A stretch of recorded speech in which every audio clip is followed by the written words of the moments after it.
एक बार एक विधायक बनते हैं पेंशन लेते हैं, सांसद बन जाते हैं तब भी पेंशन लेते हैं, मंत्री बन जाएंगे उसका भी पेंशन लेंगे, अलग अलग इनको पेंशन होगा। हम लोग 60 साल नौकरी करेंगे उसका कोई मतलब नहीं है। अगर अपना पैसा बंद कर दे वो, अपना एपीए लागू कर दे वो, हमें उन्हें पैसा चाहिए। लगभग 38,000 की सैलरी पाने वाले लोगों की पेंशन 900 रुपए तक भी बन रही है इस समय। इस बार वही सरकार आए जो हमें पुरानी पेंशन दे। हमको पेंशन चाहिए और चाहे नेता अपनी पेंशन छोड़ें, लें ना लें, लेकिन हम पेंशन लेके ही रहेंगे। इस सरकार से पेंशन हमको चाहिए, हम पेंशन लेंगे और सरकार या तो 24 में अब की बार देगी पेंशन हमको तो आएगी, और अगर पेंशन हमको नहीं देगी तो ये सरकार भी जाएगी। मुझे नई पेंशन स्कीम का एक फायदा गिनवाइए। भाई सरकार ने बनाई होगी, एक आध तो फायदा होगा ही। मुझे कोई भी फायदा नहीं दिखता है इसमें, ये सिर्फ हमारे ऊपर थोपी गई है।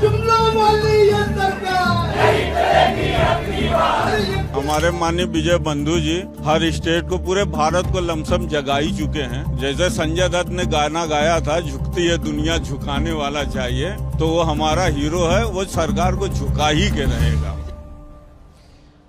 ओल्ड पेंशन स्कीम की बहाली को लेकर देश भर के जो विभिन्न राज्य हैं वहां से अलग अलग एम्प्लॉयज यूनियन के लोग जो हैं आज यानी रविवार के दिन दिल्ली के रामलीला मैदान पर इकट्ठे हुए थे। लेकिन जब तक हम रामलीला मैदान पहुंचे तो वहां से तमाम लोग जो है जा चुके थे। पता चला कि अलग अलग शहरों से आए हैं चूंकि, तो स्टेशन पर मिलेंगे। तो स्टेशन पर हम पहुंचे हैं और यहाँ पर जो लोग यहाँ पर इकट्ठा हुए थे रामलीला मैदान में, उनसे बात करते हैं। तो चलिए सर, सबसे पहले तो आपसे समझते हैं, बताइए कुछ दिल्ली मेट्रो का एक इंसिडेंट बता रहे थे, क्या हुआ जब यहाँ, कहाँ से आए ये बताइए पहले। सर मेरा नाम वरुण चौधरी है, मैं कानपुर ऑर्डिनेंस फैक्ट्री से हूँ और मैं कानपुर से कल चला था रात में। उसके बाद सुबह मैं ट्रेन से उतरा, उसके बाद मैं मेट्रो से पकड़ के रामलीला ग्राउंड आ रहा था। तो मेट्रो में घुसते ही मेट्रो वाले ने बोला नहीं, आप ये टी शर्ट ये टोपी पहन के मेट्रो के अंदर नहीं जा सकते, मेट्रो में किसी भी प्रकार का प्रचार पे पाबंदी है, आप ये टी शर्ट और टोपी उतार के जाइए। फिर क्या किया आप? तो हमने पूछा सर जिसके पास एक टी शर्ट है और वही पहन के आया है तो वो क्या करेगा?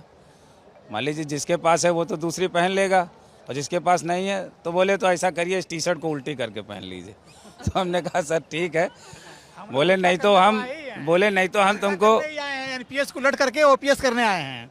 ये बहुत सही बात बोली। ये बताइए, अब जो आम आदमी आपको देख रहे हैं जिनको नहीं पता है उनको ये बताइए, रामलीला मैदान में देश भर से लाखों की तादाद में बोल सकते हैं? लाख तो पिछली बार हम लोग थे। अच्छा, भीड़ तो बहुत थी। 5 गुना 10 लाख। अच्छा चलिए, लाखों में अभी भी आता है। तो लाखों लोग क्यों इकट्ठा हुए थे, ये थोड़ा विस्तार से बताइए। इसीलिए इकट्ठा हुए थे कि एनपीएस को ओपीएस में बदलना है। हम लोग बहुत सालों से मांग कर रहे हैं। 18 में कई बार धरना दिए, हम लोग जंतर मंतर पे धरना दिए, लगातार अलग अलग प्रदेश का अलग अलग दिन निर्धारित था, 15 दिन तक धरना चला था। उस समय बजट का सत्र चलने वाला था, फिर भी सरकार चेती नहीं। सरकार सिर्फ ये करती है जब हम लोग धरना देते हैं तो एनपीएस में थोड़ा सा संशोधन कर देती है, बस वो लालीपाप देती रहती है कि नहीं अब एनपीएस बहुत अच्छा हो गया, बस यही करती है। लेकिन हम लोग बस वही चाहते हैं कि हूबहू पुरानी पेंशन जैसे पहले थी वैसे फिर अब भी मिलने लगे। 2004 से पहले 2004 से पहले जैसे थी वैसे ही फिर से मिलने लगे। अच्छा, मुझे ये बताइए कि नई पेंशन स्कीम जो है उसके क्या घाटे हैं, ये बताइए। पहले तो